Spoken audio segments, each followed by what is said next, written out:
नमस्कार, आप देख रहे हैं आवाज न्यूज। मैं हूं वीना सिंह और अब नजर डालते हैं आज की प्रमुख खबरों पर।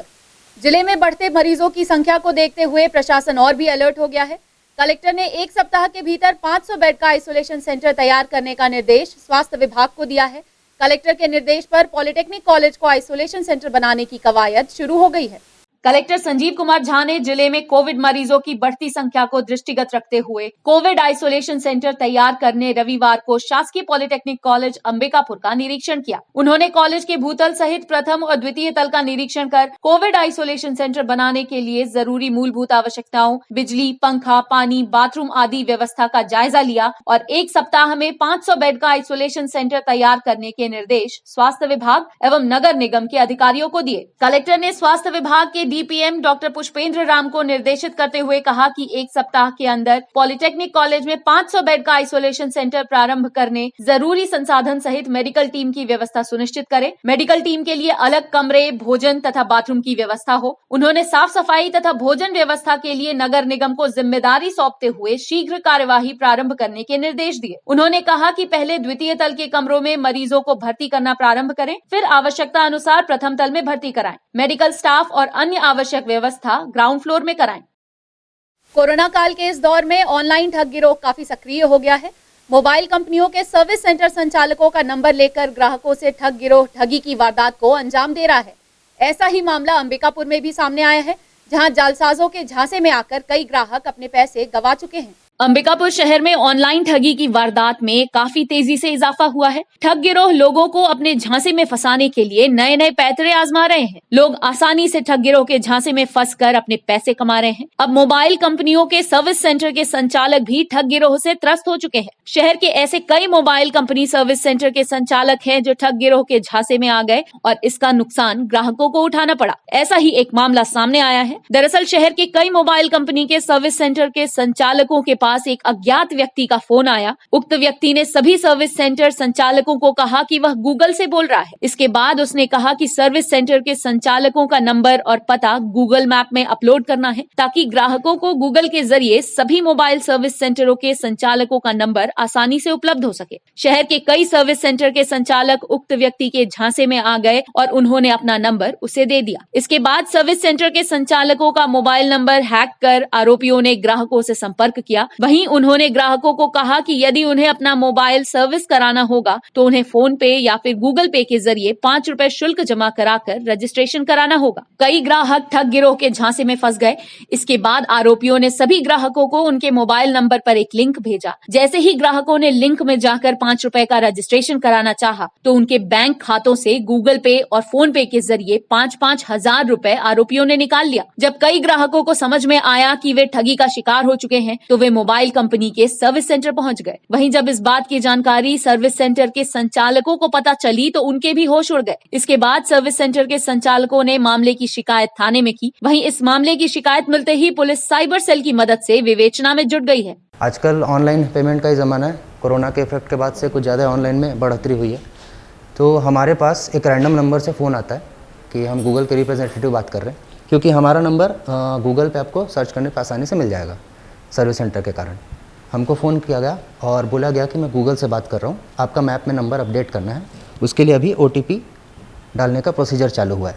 तो उन्होंने हमें एक लिंक दिया, कुछ सही बातें की जिससे हम भी कन्विंस हो गए, मतलब मेरे जैसे और भी हैं सर्विस सेंटर ओनर, कन्विंस हो गए।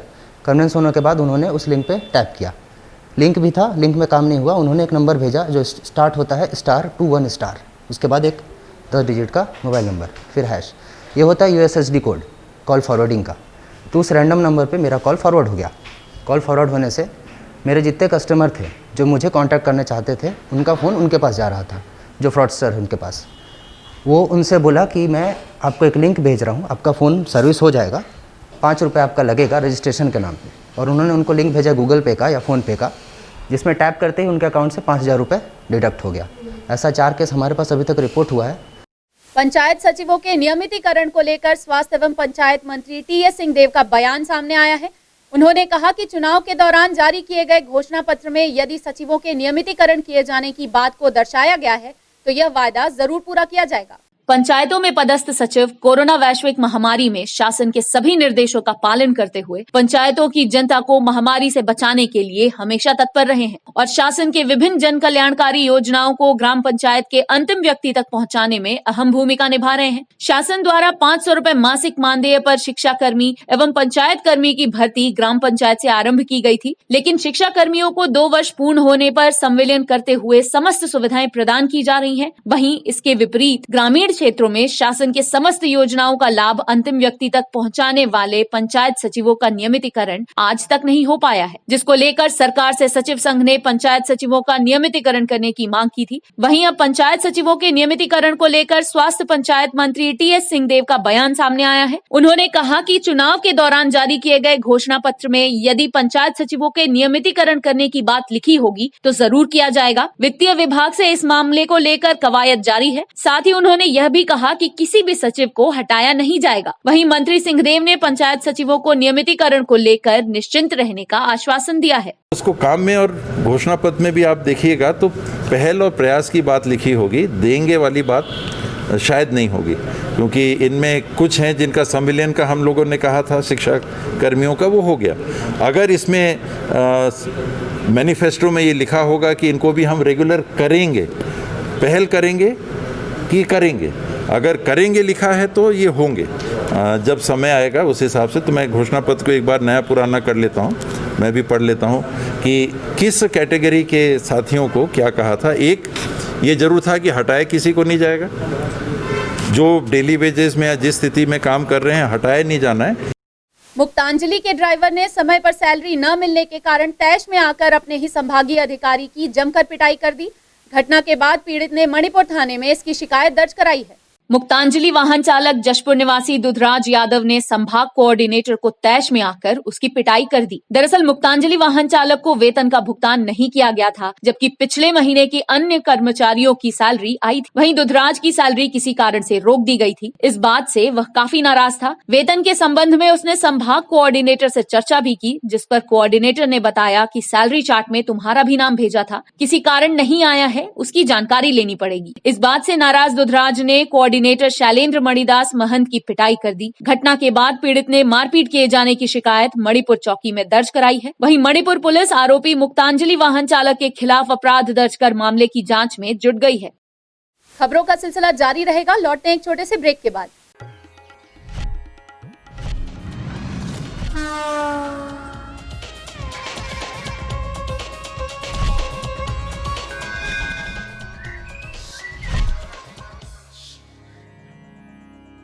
अंबिकापुर में सबसे सस्ते और unlimited high speed internet connection के लिए आज ही संपर्क करें। Vande Mahamaya cable network, Alaknanda complex, प्रथम तल, अग्रसेन चौक, अंबिकापुर, सरगुजा, छत्तीसगढ़।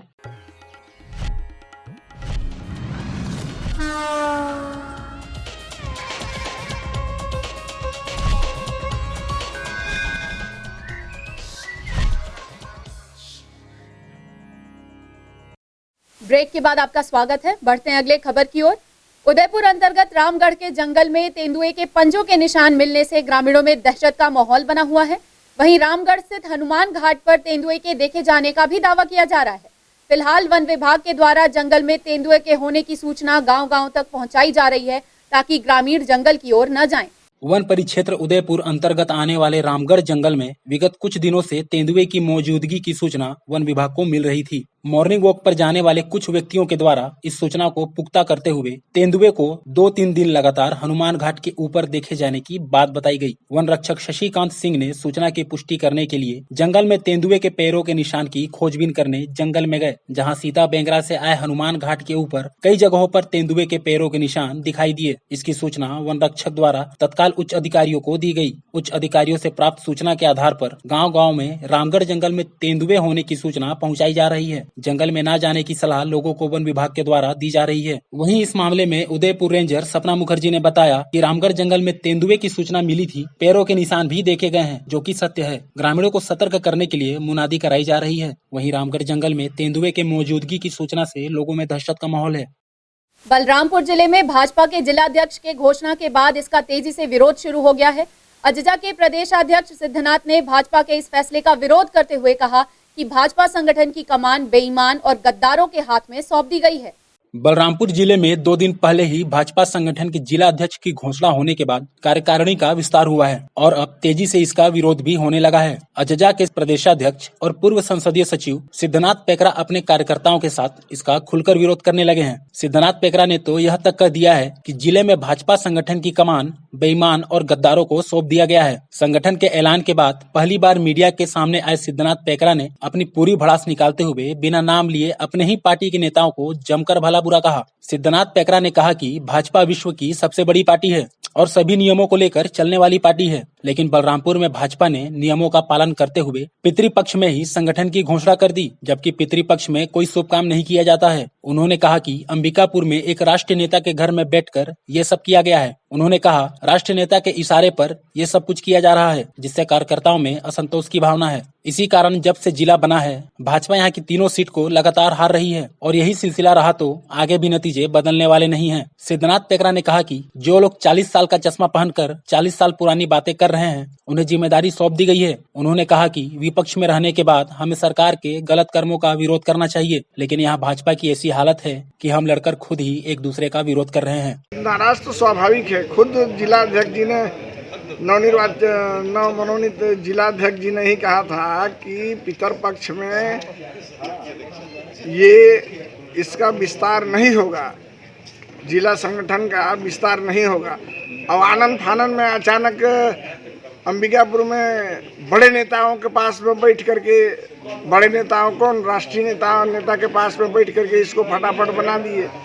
जो सीनियर कार्यकर्ता थे, जो अनुभवी लोग थे, जो कर सकते थे, तो वैसे लोगों को दरकिनार करके जो 40 साल के चश्मा में देख रहे हैं, 40 साल पुरानी बात को करके कर रहे हैं, जिससे संगठन इससे मैं नहीं मानता कि संगठन ऐसा होना चाहिए।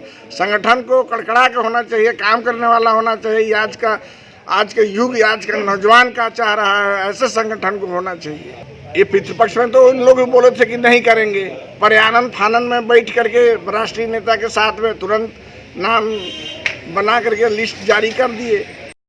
छत्तीसगढ़ की सीमा से लगे झारखंड के ग्राम गोदरमाना के मवेशी मालिक पिछले कई दशकों से रोज कन्हर नदी को पार कर अपने मवेशियों को चराने के लिए छत्तीसगढ़ के रामानुजगंज की ओर आते हैं।